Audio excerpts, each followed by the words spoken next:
Okay, so today we'll be making some egg custard tarts, and basically the recipe will go where we make the short crust first, and then while that's in the fridge, we'll start on the filling. So I'll talk about that later, but for the crust, we will need 200 grams of flour. I'm using a gluten-free flour for this because it's easier to work with, and then 40 grams of powdered sugar, a full stick of unsalted butter, and 1 egg in the crust, and then the other 2 eggs are going to go in the filling. So let's start by mixing the dry ingredients. They don't need to be mixed super thoroughly just yet. And then let's add in the butter, which is softened. And I like to mix the butter as much as possible without my hands initially. So I just mixed it with 2 forks, as you can see, kind of smashing the butter and the flour together.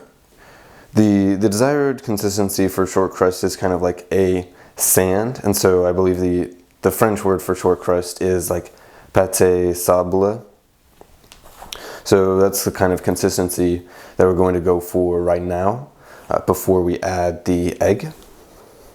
Okay, so it's typically best practice to crack an egg into a separate bowl than your main one. So then, if like a piece of shell enters in with the egg yolk, it's not too much of a big deal. Okay, so let's pre-mix the egg up a little bit. So I feel like this could use a little bit more flour, so I'm going to add some. I think the fact that I'm using gluten-free flour has changed the ratios up a little bit. So that was just a tablespoon. And we'll see how that works out. And one of the reasons why I find gluten-free flour easier to work with is because it doesn't build up that gluten. And so the gluten, then there aren't any gluten strands, and you don't really have any risk of overworking the dough. Okay, that should be good. With all the dough gathered up, let's put it into some cling wrap. And we'll leave it in the fridge for at least 20 minutes. And during that time, we'll work on the filling. I recommend kind of spreading out the dough in your plastic wrap so then it can cool a bit more quickly. Okay, so for the filling, we'll leave the eggs off to the side for now. And initially, we will be heating together 1 cup of milk, 75 grams of granulated sugar, 1/2 teaspoon of vanilla extract, and a stick of cinnamon. And basically, so we'll just be heating these together so that the sugar dissolves and then the flavor of the cinnamon stick can kind of diffuse throughout our mixture. So then let's put this over medium to low medium heat for a little while we set up the eggs. So this should not go anywhere close to boiling. So the mixture is off the heat right now. And as for the eggs, we will crack them into this container first, and then we'll mix this in and pour it through a strainer into this. And it's best if these are easy pour containers, especially for this one, because then it will be easy to pour into the egg tart shells.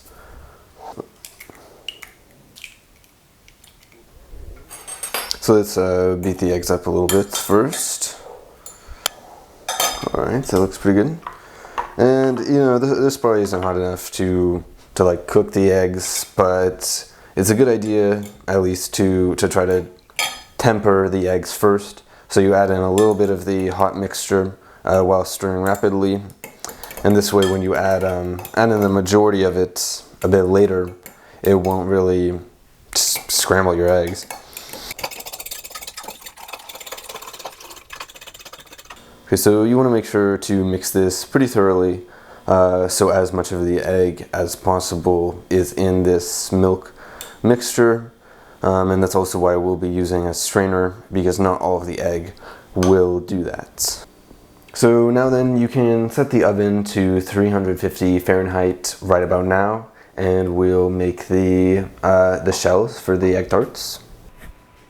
Okay, so here's the chilled dough, which hopefully came out properly, and we'll be cutting it into rounds with this cup, which is slightly wider than these dishes that I'll be entering them into. Now I will pour in the mixture, and it will go into the oven, which is at 350 Fahrenheit for 25 minutes. And there we go.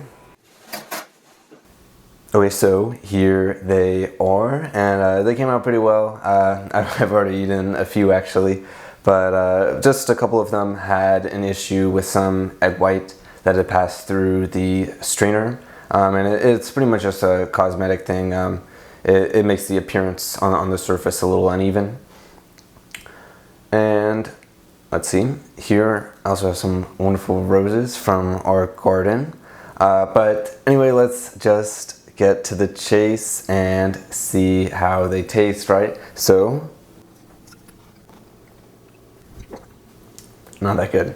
I have had better, I will be honest, but now then, for what we've actually been waiting for, the custard. So, oh god. You can just break them in half like that. So,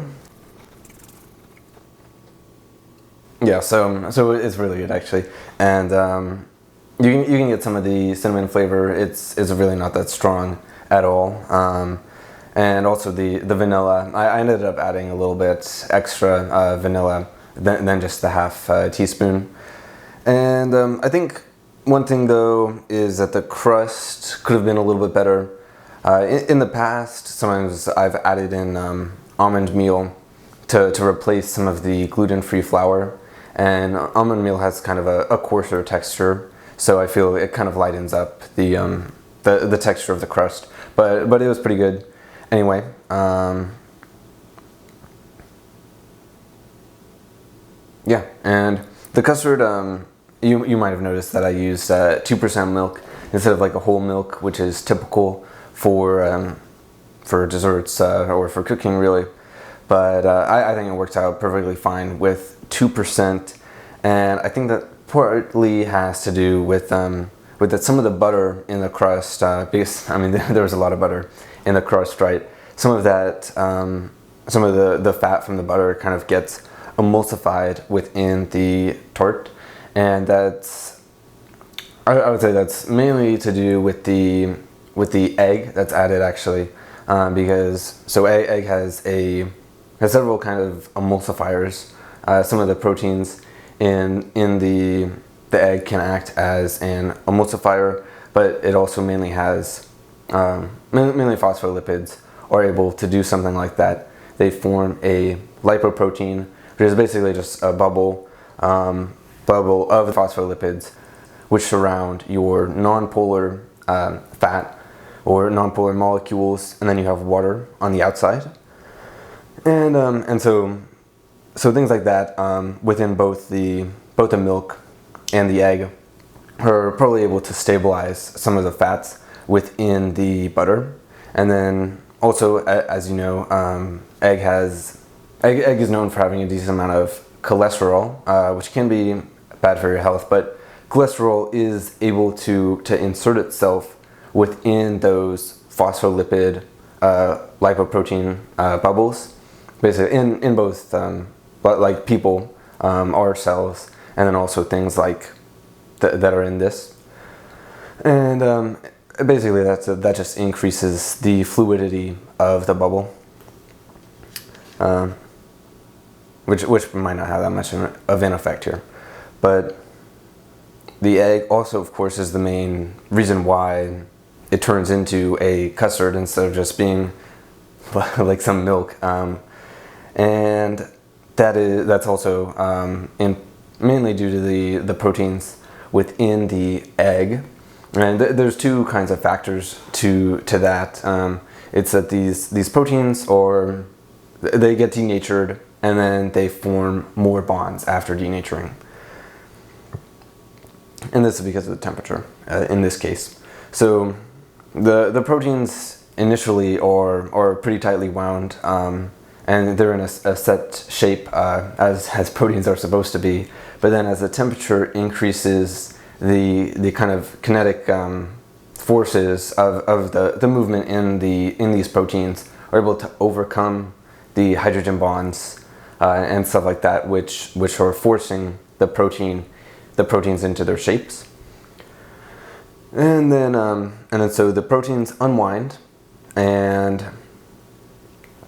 which is pretty similar to something that happens in starches as well, and which is why starch can be used to like thicken soups and stuff. You have the starch granules expand, and then they're able to interact with each other and form kind of a network.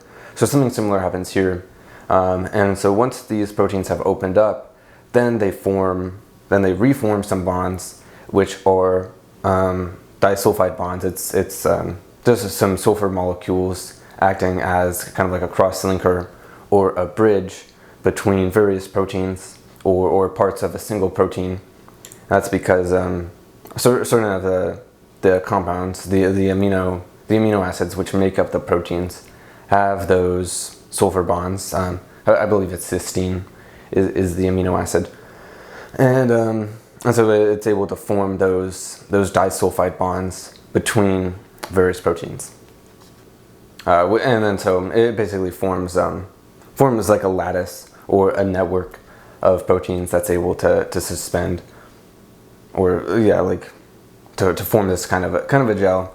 I guess you could call it. That doesn't sound that appetizing, but that's the whole reason why it thickens up. And so sulfur is also like a cross-linking agent in rubber and stuff like that. So it definitely has it's known for that, doing that kind of thing.